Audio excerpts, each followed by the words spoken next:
Winnie the Pooh, Chapter 4, in which Eeyore loses a tail and Pooh finds one. The old grey donkey, Eeyore, stood by himself in a thistly corner of the forest, his front feet well apart, his head on one side, and thought about things. Sometimes he thought sadly to himself, "Why?" And sometimes he thought, "Wherefore?" And sometimes he thought, "Inasmuch as which?" And sometimes he didn't quite know what he was thinking about. So when Winnie the Pooh came stumping along, Eeyore was very glad to be able to stop thinking for a little in order to say, "How do you do?" in a gloomy manner to him. "And how are you?" said Winnie the Pooh. Eeyore shook his head from side to side. "Not very how," he said. "I don't seem to have felt at all how for a long time." "Dear, dear," said Pooh, "I'm sorry about that. Let's have a look at you." So Eeyore stood there gazing sadly at the ground, and Winnie the Pooh walked all round him once. "Why, what's happened to your tail?" he said in surprise. "What has happened to it?" said Eeyore. "It isn't there." "Are you sure?" "Well, either a tail is there or it isn't there. You can't make a mistake about it, and yours isn't there." "Then what is?" "Nothing." "Let's have a look," said Eeyore, and he turned slowly round to the place where his tail had been a little while ago, and then finding that he couldn't catch it up, he turned round the other way until he came back to where he was at first, and then he put his head down and looked between his front legs, and at last he said, with a long, sad sigh, "I believe you're right." "Of course I'm right," said Pooh. "Well, that accounts for a good deal," said Eeyore gloomily. "It explains everything. No wonder." "You must have left it somewhere," said Winnie the Pooh. "Somebody must have taken it," said Eeyore. "How like them," he added after a long silence. Pooh felt that he ought to say something helpful about it, but didn't quite know what, so he decided to do something helpful instead. "Eeyore," he said solemnly, "I, Winnie the Pooh, will find your tail for you." "Thank you, Pooh," answered Eeyore. "You're a real friend," said he. "Not like some," he said. So Winnie the Pooh went off to find Eeyore's tail. It was a fine spring morning in the forest as he started out.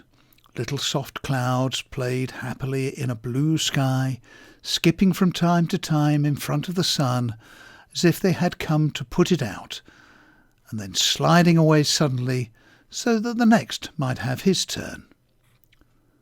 Through them and between them the sun shone bravely, and a copse that had worn its furs all the year round seemed old and dowdy now beside the new green lace which the beeches had put on so prettily.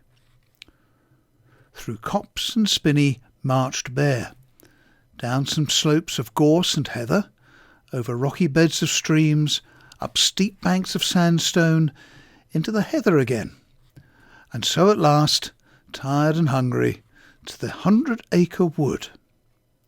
For it was in the 100-acre wood that Owl lived.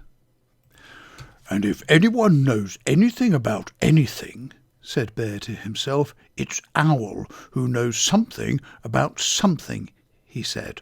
"Or my name's not Winnie the Pooh," he said. "Which it is," he added. "So there you are." Owl lived at the Chestnuts, an old-world residence of great charm, which was grander than anybody else's, or seemed so to Bear, because it had both a knocker and a bell pull. Under the knocker there was a notice which said, "Please ring if an answer is required." Underneath the bell pull there was a notice which said, "Please knock if an answer is not required." These notices had been written by Christopher Robin, who was the only one in the forest who could spell. For Owl, wise though he was in many ways, able to read and write and spell his own name, W-O-L, yet somehow went all to pieces over delicate words like measles and buttered toast. Winnie the Pooh read the two notices very carefully, first from left to right, and afterwards, in case he had missed some of it, from right to left. Then, to make quite sure, he knocked and pulled the knocker, and he pulled and knocked the bell rope, and he called out in a very loud voice, "Owl, I require an answer. It's Bear speaking."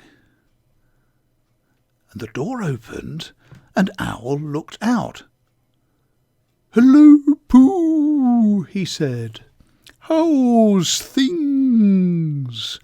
"Oh, terrible and sad," said Pooh, "because Eeyore, who is a friend of mine, has lost his tail, and he's moping about it. So could you very kindly tell me how to find it for him?" "Well," said Owl, "the customary procedure in such cases is as follows."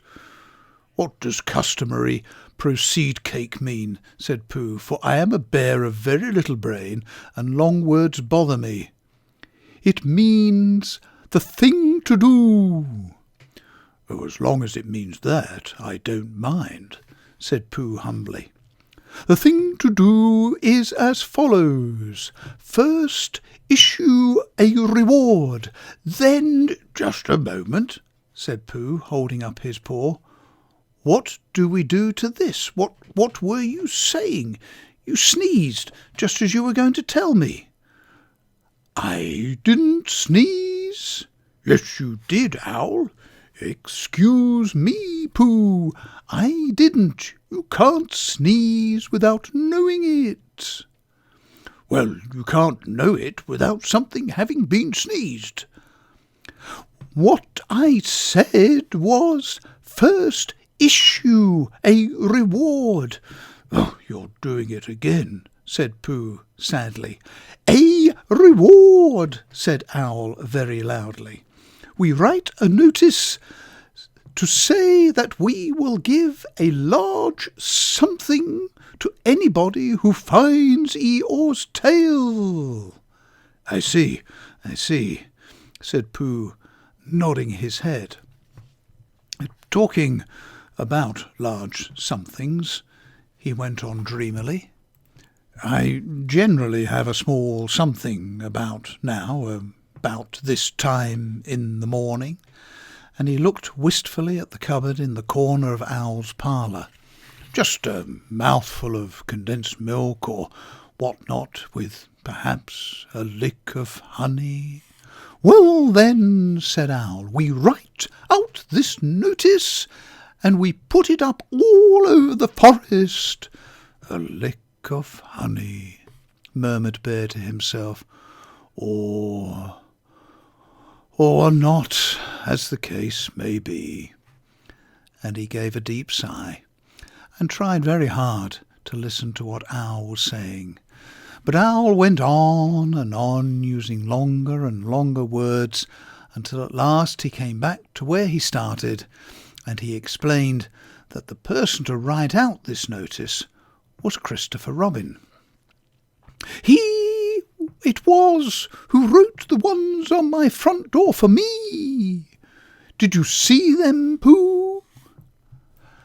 For some time now, Pooh had been saying "yes" and "no" in turn, with his eyes shut, to all that Owl was saying, and having said "yes, yes" last time, he said "no, not at all" now, without really knowing what Owl was talking about. "Didn't you see them?" said Owl, a little surprised. "Come and look at them now." So they went outside, and Pooh looked at the knocker and the notice below it, and he looked at the bell rope and the notice below it, and the more he looked at the bell rope, the more he felt that he had seen something like it somewhere else, some time before. "Handsome bell rope, isn't it?" said Owl. Pooh nodded. "It reminds me of something," he said, "but I can't think what. Where did you get it?"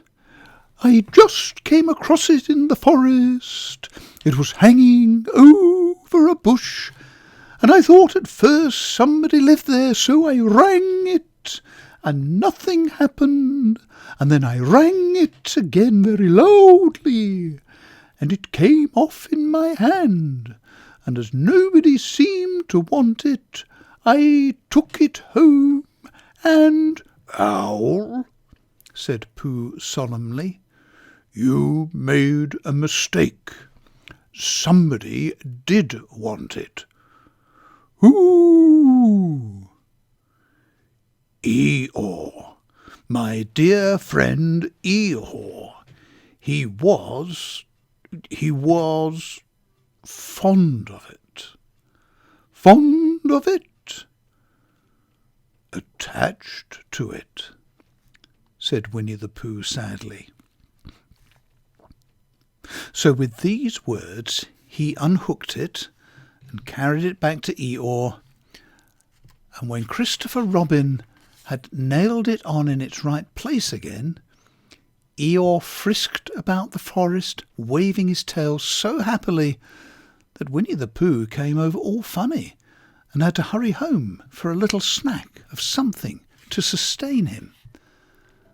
And wiping his mouth half an hour afterwards, he sang to himself, "Who found the tail?" "I," said Pooh, "at 11:45. Only it was 11:15, really. "I found the tail."